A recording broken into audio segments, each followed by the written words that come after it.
نحمده ونصلي على رسوله الكريم أما بعد فأعوذ بالله من الشيطان الرجيم بسم الله الرحمن الرحیم سورہ البقرہ آیت نمبر 40 سے آگے 40 اور اس سے آگے. بسم اللہ الرحمن الرحیم. یا بنی اسرائیل اذکروا نعمتی التي انعمت علیکم. اے آل یعقوب، بنی اسرائیل کو، اے آل یعقوب میرے وہ احسان یاد کرو جو میں نے تم پر کیے تھے. اللہ تعالیٰ یہاں بنی اسرائیل سے مخاطب ہو کر کہہ رہے ہیں کہ اب میرے وہ احسان یاد کرو جو میں نے تم پر کیے تھے. جیسے آپ کے میں نے اس سے پہلے بھی انٹروڈکشن میں ان کے بارے میں تھوڑا سا آپ کو بتا دیا ہے کہ بنی اسرائیل جو ہے حضرت یعقوب علیہ السلام کی اولادوں میں سے ہیں، اور ان کے 12 بیٹے تھے، ان سے 12 قبیلے ہوئے، اور ان میں بہت سے بکثرت انبیاء آئے، رسول آئے. اور یہ جو ہے ان کا بنی اسرائیل کا 100 سالہ عروج کا دور ہے. 100 سالہ عروج کا دور ہے. اس میں دنیا کی ہر نعمت، ہر شان و شوکت، دولت، عزت سب ان کو ملی، اور سب سے اہم فضیلت جو ان کو ملی وہ دین کی فضیلت تھی. تمام انبیاء انہی میں سے پیدا ہوئے. کتابیں جتنی بھی کتب نازل ہوئی وہ انہی کی تھیں. یہ خاص نعمت تھی جو اللہ تعالیٰ نے ان کو دی تھی. اور اس میں حضرت سلیمان، حضرت داؤد علیہ السلام جیسے نبی بھی پیدا ہوئے. انہی میں حضرت موسیٰ، حضرت عیسیٰ بھی پیدا ہوئے. تو ان کا جو دور تھا بڑا شان و شوکت والا، بڑے عظیم دور تھا، بڑا ترقی کی زمانے میں. حضرت داؤد علیہ السلام، حضرت سلیمان علیہ السلام کے زمانے میں بہت ترقی ہوئی. اور جیسے آپ کو پتہ ہے کہ ان کے قبضے میں اللہ تعالیٰ نے ہوا بھی تھی، تانبے کو نرم کر دیا تھا ان کے ہاتھ میں. تانبے سے جس طرح چاہیں وہ جو ہتھیار بنانا چاہیں بنا سکتے تھے. ہوا میں وہ ان کا سفر ہوتا تھا. آج ہم جہازوں میں سفر کر رہے ہیں لیکن اس سے بھی تیز ان کا سفر ہوتا تھا. اس کے علاوہ ملکہ سبا کا جو تخت تھا، وہ تخت پلک جھپکتے ہی اس کی ملک سے حضرت سلیمان کے پاس لایا گیا. تو اتنی فاسٹ وہ لوگ بھی تھے، مطلب ان کا جو تھا پلک جھپکتے آنا. آج کل تو ہماری ای میل پلک جھپکتے نہیں پہنچتی. تو الحمدللہ بہت ہی عروج کا دور تھا، بہت فضیلت تھی ان کو. ان کا ایک خاص مقام ہو گیا تھا. اس علم اور مذہب سے وابستگی کی وجہ سے ان کا ایک خاص مقام تھا. اس لیے ان آیت میں اللہ تعالیٰ انہیں گزشتہ انعامات الہی یاد کروا رہے ہیں کہ دیکھو ہم نے تم پر کتنے انعامات کیے. ٹھیک ہے نا؟ اور بہت انعامات ہیں، اور آگے ان انعامات کا ذکر بھی آئے گا، اور کس طرح ان لوگوں نے اللہ کے ان انعامات اور ان چیزوں کی حکومت دولی کی. تو پھر اللہ تعالیٰ نے کس طرح ان پر عذاب نازل کیا، کس طرح یہ پستی میں گئے. یہ سب انشاءاللہ ہمیں آگے معلوم ہوگا. اب ان آیات کو جو ہم پڑھتے ہیں، یا بنی اسرائیل، یہ آیات کو اگر ہم دیکھیں تو اس میں ایسے احکامات ہیں جو ہمارے لیے بھی ہیں. تو ہمیں صرف بنی اسرائیل کی کانٹیکس میں نہیں دیکھنا ہے، ہمیں یہ بھی دیکھنا ہے کہ ہمارے لیے کیا ہوتا ہے. ہم ان آیت کے مقابلے میں کہاں کھڑے ہوتے ہیں، اس وقت ہم کس پوزیشن میں ہیں، اثر ہے. تو ہمیں یہ سوچنا ہے. ٹھیک ہے نا؟ اب اس کے بعد اگلی اس کا آگے ہے وَأَوْفُوا بِعَهْدِي أُوفِ بِعَهْدِكُمْ وَإِيَّايَ فَارْهَبُونِ. اور اس اقرار کو پورا کرو جو تم نے مجھ سے کیا تھا، میں اس اقرار کو پورا کروں گا جو میں نے تم سے کیا تھا، اور مجھے سے ڈرتے رہو. یعنی اب ہم دیکھتے ہیں کہ کیا اقرار اللہ تعالیٰ نے ان سے اقرار کیا تھا، ان سے وعدہ لیا تھا. کیونکہ تورات میں اللہ تعالیٰ نے تورات میں جو ہے وہ حضور صلی اللہ علیہ وسلم کا ذکر ہے، اور یہ بھی ذکر ہے کہ ایک نبی آئیں گے، اور ان نے نبی کے نشانیاں تک بتائی تھیں، اور ان کو معلوم تھا کہ نبی آنے والے ہیں، اور ان کی بابت وہ دعائیں بھی کرتے تھے، اور لوگوں کو اس بارے میں کہتے تھے کہ ایک نبی آنے والا ہے، ایک اور نبی. اور ان کو لیکن یہ تھا کہ ہمارے بنی اسرائیل میں سے آئے گا. بس یہاں پر جب یہ بنی اسماعیل میں سے آئے تو یہاں سے ان کا جو ہے وہ جو غرور اور تکبر اور بڑھ گیا کہ ہم میں سے نہیں آئے تو اب ہم کسی طرح سے، اور حسد بڑھ گیا. غرور تکبر کے ساتھ حسد بڑھ گیا کہ اب ہم کبھی بھی نہیں مانیں گے، کیونکہ ہماری اگر ہم نے مان لیا تو ہماری یہ جو عزت ہے، ہماری جو ہمیں نعمتیں ملی، یہ سب ختم ہو جائیں گی، اور ہم اس رتبے سے ہمارا یہ رتبہ ختم ہو جائے گا. اس لیے انہوں نے ماننے سے انکار کرتے رہے. تو یہاں آگے اللہ تعالیٰ فرما رہے ہیں کہ تم میرا عہد پورا کرو جو تم نے نبی حضور صلی اللہ علیہ وسلم کی نبوت اور ان پر ایمان لانے کی بابت کیا تھا. اگر تم اس عہد کو پورا کرو گے تو میں بھی اپنا عہد پورا کروں گا. کہ تم سے وہ بوجھ اتار دوں گا جو تمہاری غلطیوں اور کوتاہیوں کی وجہ سے بطور سزا تم پر لاد دیے گئے ہیں، اور تمہیں دوبارہ عروج دوں گا، یعنی دوبارہ تمہیں نعمتیں دوں گا، اور تمہیں ہر چیز واپس دوں گا جو تم سے چھینی گئی ہے، تمہیں عزت اور احترام دوبارہ ملے گا۔ اور مجھے سے ڈرو کہ میں ہی تم کو مسلسل اس ذلت اور اس رسائی سے بچا سکتا ہوں۔ تم کو ابھی میں نے مبتلا کیا ہے، اس سے پہلے بھی تمہارے آباء و اجداد کو اس میں مبتلا کیا ہے۔ تم مجھے سے ڈرو، کسی اور سے نہیں ڈرو کہ لوگ کیا کہیں گے اور کس طرح ہیں۔ تو یہاں اللہ تعالیٰ فرما رہے ہیں کہ مجھے سے ڈرو، تم کسی اور سے نہیں ڈرو۔ اب یہ سب چیزیں ہمیں اپنے کانٹیکس میں بھی دیکھنی کہ کہاں ہم کدھر کھڑے ہیں ان آیات کے سامنے۔ اگلی آیت ہے وَآمِنُوا بِمَا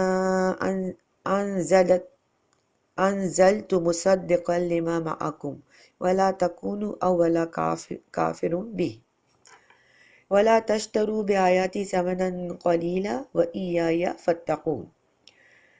اور جو کتاب میں نے اپنے رسول صلی اللہ علیہ وسلم پر نازل کی ہے، جو تمہاری کتاب، کون سی کتاب؟ یعنی تورات کو سچا کہتی ہے، اس پر ایمان لاؤ اور اس سے منکر اول نہ بنو، اور میری آیتوں میں تحریف یعنی ان میں آگے پیچھے مٹانا، ان کو اور چینج کرنا، تحریف کر کے اس کے بدلے تھوڑی سی قیمت یعنی دنیاوی فائدہ نہ حاصل کرو، اور مجھ ہی سے خوف کھاؤ، مجھ سے ڈرتے رہو، فتقون یعنی مجھ سے ڈرتے رہو۔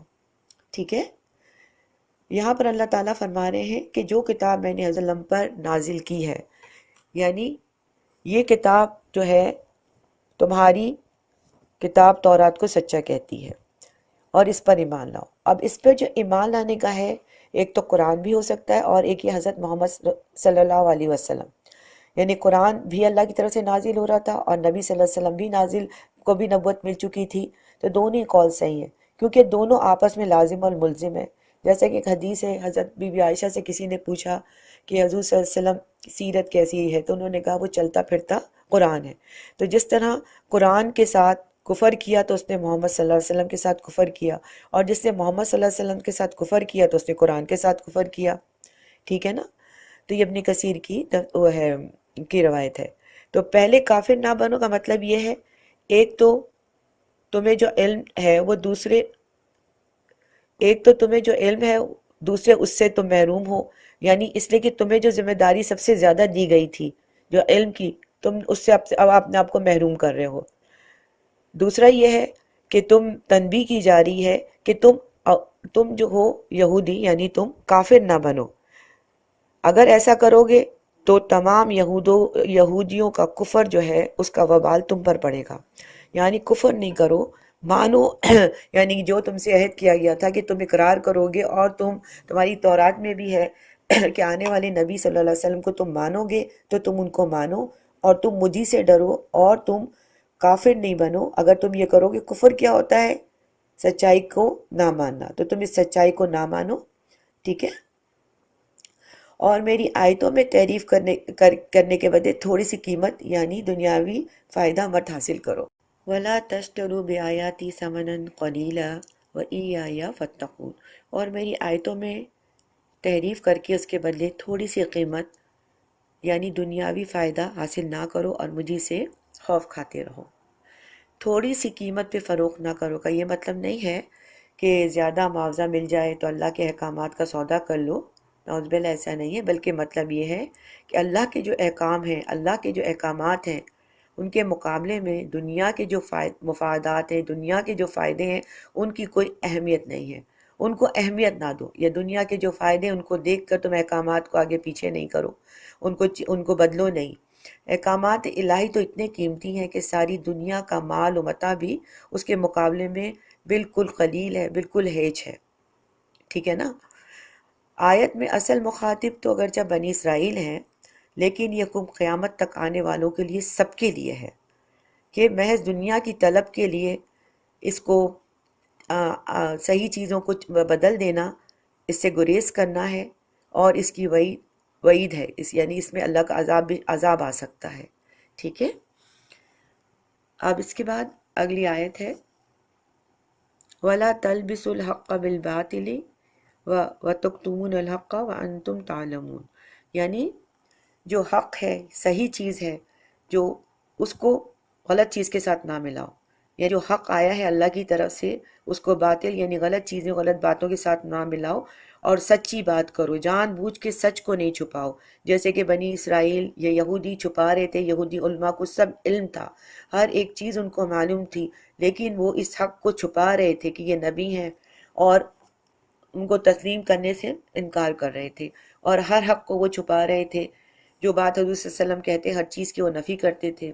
حالانکہ آپ کو معلوم ہے کہ مکہ کے جو لوگ تھے ان کو وہ امی تھے، اور اس کے علاوہ جو امی تھے ان کی تو نظریں انہی کی طرف لگی ہوئی تھی، کوئی اگر پیغام اللہ کی طرف سے کوئی احکامات آتے تو یہ دیکھتے تھے کہ یہ مانتے ہیں تو ہم بھی مان لیں، یا وہ دیکھتے تھے اگر یہ نبی مان لیں گے تو ہم بھی نبی مان لیں گے، لیکن یہ تمام حق کو چھپا رہے تھے۔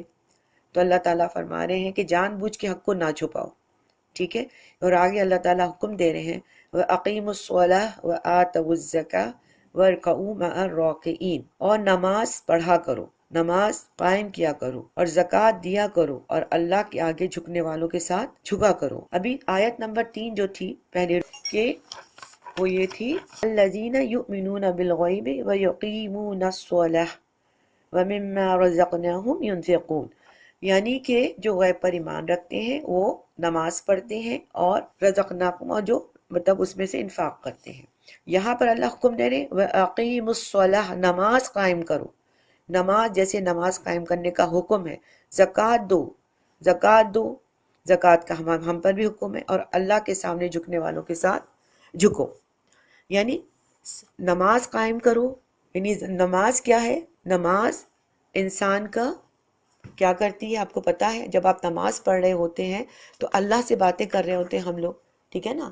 اللہ سے ہم باتیں کر رہے ہوتے ہیں اور ہمارا پوری توجہ اللہ کی طرف ہوتی ہے، تو ہمیں کیا ہے؟ نماز قائم کرو، نماز اللہ کی طرف رجوع کرو، اور اقیم الصلاۃ یہاں ہے نماز کو قائم کرو، یعنی نماز ویسے پڑھو جیسے اس کو پڑھنے کا حکم ہے۔ دوسرا، باجماعت نماز ادا کرو، باجماعت نماز ادا کرنے کا آپ کو پتہ ہے نا کتنا اس کی فضیلت ہے، یعنی اکیلے پڑھنے سے جو باجماعت نماز ادا کی جاتی ہے اس کا 27 درجے گنا ثواب زیادہ ہے، اس کا اجر جو ہے وہ 27% ملے گا، درجہ ملے گا۔ ایک نماز جو ہم اکیلے میں پڑھتے ہیں اور ایک نماز جو باجماعت پڑھتے ہیں وہ 27 گنا جو ہے اس سے بہترین ہے وہ نماز، ٹھیک ہے؟ اور وآتوا الزکاۃ، زکوٰۃ دو، زکوٰۃ دو، زکوٰۃ کیا ہے؟ انسان کو جو دنیا کی محبت ہوتی ہے، ہم نے پہلے ہی کہا تھا کہ دو چیزوں سے ہوتی ہے، ایک اس کی جان بہت امپورٹنٹ ہے، ایک اس کا مال بہت اس کو عزیز ہے۔ تو جب اپنی جان کے لیے وہ نماز پڑھے گا، جب وہ روزے رکھے گا، یعنی اپنی جان کے ہی وہ کا ایک صدقہ سا دیتا ہے، نماز پڑھے گا اور اپنا دل اس کا خشوع کی طرف جائے گا، اور جب وہ زکوٰۃ دے گا اپنے مال کو پاک کرے گا تو اس کا خود دل نرم ہوگا اور اللہ کی خشیت میں آ جائے گا، ٹھیک ہے نا؟ تو زکوٰۃ دینے کا یہ ہے کہ جو بھی زکوٰۃ ادا کی جاتی ہے یا جو بھی آپ کا مال جو ہے وہ پاک ہوتا ہے، اس کے لیے بھی بہت وعید ہے کہ مال کو پاک رکھو، زکوٰۃ ادا کرو۔ اگر جو لوگ زکوٰۃ نہیں دیں گے ان کے لیے کیا وعید ہے کہ وہ زکوٰۃ یعنی جو سونا ہے یا جو بھی ہے اس کی پلیٹیں بنا دی جائیں گی اور قیامت کے دن ان کو اس سے داغا جائے گا، نعوذ باللہ۔ اللہم اجرنا من النار، اور اللہ کے سامنے جھکنے والوں کے ساتھ جھکو، یعنی خشیت کے ساتھ رہو، عاجزی سے رہو دنیا میں، ٹھیک ہے؟ آگے ہے اتأمرون الناس بالبر وتنسون انفسکم وانتم تتلون الکتاب افلا تعقلون، یہ کیا عقل کی بات ہے کہ تم لوگوں کو نیکی کرنے کو تو کہتے ہو اور اپنے آپ فراموش کر دیتے ہو، حالانکہ تم اللہ کی کتاب بھی پڑھتے ہو، کیا تم سمجھتے نہیں؟ بس وہی ہے جو آج کل ہمارا حال ہے کہ خود تو وہ کام کرنا نہیں، لیکن لوگوں کو نیکی ہدایت دینا، لوگوں کو نیکی کی باتوں پر عمل کرنے کے بارے میں کہنا۔ نیکی اس وقت تک نہیں پھلتی ہے، نیکی کا اس وقت تک اثر نہیں ہوتا ہے جب کہ جو بندہ کہہ رہا ہے، کہنے والا خود اس پر عمل نہ کر رہا ہو۔ تو اس لیے اللہ تعالیٰ یہاں بھی بتا رہے ہیں کہ تم لوگوں کو نیکی کا کہنے کی بات کرنے یا نیک کام کرنے کو کہتے ہو، لیکن خود تم وہ کام نہیں کرتے ہو، خود تو تم نے یہ سارے کام فراموش کر دیے، حالانکہ تم اللہ کی کتاب بھی پڑھتے ہو۔ تو تمہیں سمجھ نہیں کہ نیکی اس وقت اثر کرتی ہے جب تک تم اس پر عمل کرو گے تو وہ اس کام پر تم کسی دوسرے سے عمل کروا سکتے ہو۔ اگلی آیت ہے وَاسْتَعِينُوا بِالصَّبْرِ وَالصَّلَاةِ وَإِنَّهَا لَكَبِيرَةٌ إِلَّا عَلَى الْخَاشِعِينَ، اور رنج اور تکلیف میں صبر اور نماز سے مدد لیا کرو، بے شک نماز گراں ہے یعنی بھاری ہے، مگر ان لوگوں پر گراں نہیں جو عجز کرنے والے یعنی جو عاجزی کرنے والے، اللہ سے ڈرنے والے ہیں، ٹھیک ہے نا۔ اب یہاں نماز اور صبر اور نماز، یہ دو چیزوں کو اللہ تعالیٰ نے کہ پکڑ لو تم کو، اور جب بھی تکلیف ہو، مصیبت ہو، پریشانی ہو تو ہمیشہ صبر اور نماز سے مدد لیا کرو۔